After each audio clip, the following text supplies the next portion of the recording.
Hi everyone, this is a quick little video to help with making it easy to do ARC in just a few minutes. You're only using the vocabulary that is in the benchmark as well as the clarification. So this says identify and use context clues, word relationships, reference materials, and/or background knowledge to determine the meaning of unknown words. We're going to also use our clarifications for that. So when we break it down, we have the exact same wording in the objectives. They're just separated out.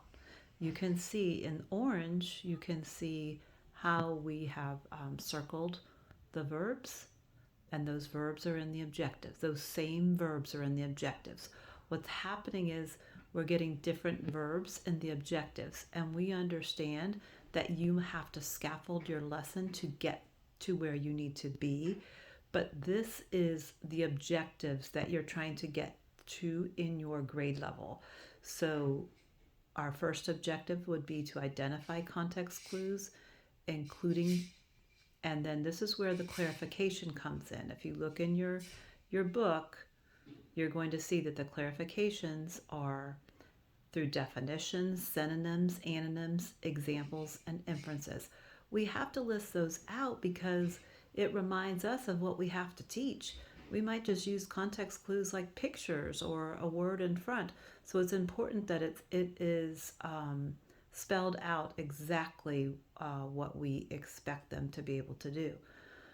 Next, use context. Use those context clues. The next one is use word relationships. Well, if you look, the clarifications say that should include using synonyms, antonyms, homophones, and homonyms. We have to list those out. Otherwise, we may not teach some of those, and that's what's going to be on the test, and it's something that's expected for the next grade level. So then use reference materials. Well, they didn't go to a clarification with that. So we're going to use reference materials that we know, as well as the background knowledge. It didn't have any clarification with that. We're going to just use background knowledge. And it's all to determine the meaning of unknown words that we had boxed in up at the top.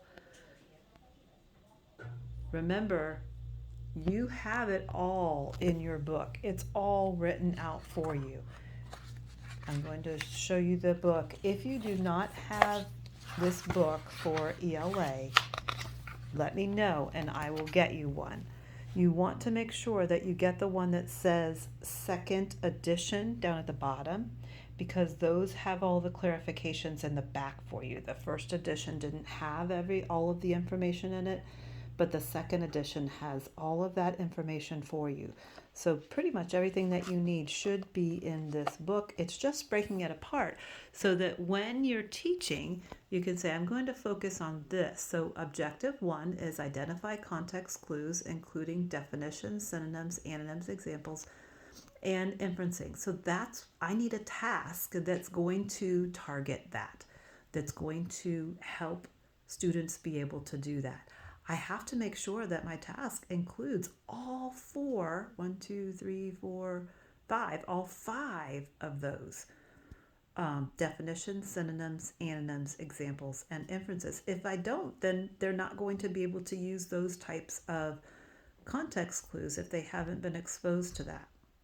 Okay, then those just identifying them, then they have to be able to use them. So a lot of times kids can identify them, but they can't use them. So that's why they're separated out. So the first one, let's say that they can identify all of those, then I can check that off, or they can check that off. Or maybe they can only identify through definitions and they can't do others. So I could check off the definitions, but not the others. Once they can identify them, then your next lesson is going to be how to use them, how to use those context clues. Okay, and then your next lesson or task is going to be how to use word relationships, including synonyms, antonyms, homophones, and homonyms. that may only take a few it may only take a few minutes. You're going to see how those students do, but you have to include all four of those. Then using reference materials, and then of course background knowledge, and it's all again to determine the meaning of unknown words. So even though you may think of some things that need to be done ahead of this that they're not getting, that's okay because you include that in your lesson plan. But in your objectives, these are your end results. This is what you're trying to get across to them for this grade level. And this one happens to be second grade.